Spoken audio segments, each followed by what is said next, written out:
Have you ever wondered if technology is crowding out your time with God? In 2025, our lives are more connected than ever, yet that constant connection can sometimes pull us away from spiritual growth and peace. The Bible reminds us in Psalm 46:10, "Be still and know that I am God."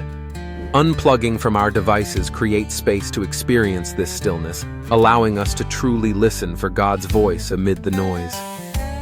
Imagine setting aside your phone for just 1 hour each day to read scripture, pray, or reflect deeply. That small act can spark a huge shift in your spiritual life. Jesus often withdrew to quiet places to pray. He showed us the importance of disconnecting to reconnect with God. A digital detox isn't just about escaping screens, it's about intentionally seeking God and restoring balance in our busy lives. What might happen if we made room for God in our daily routines? Challenge yourself this week.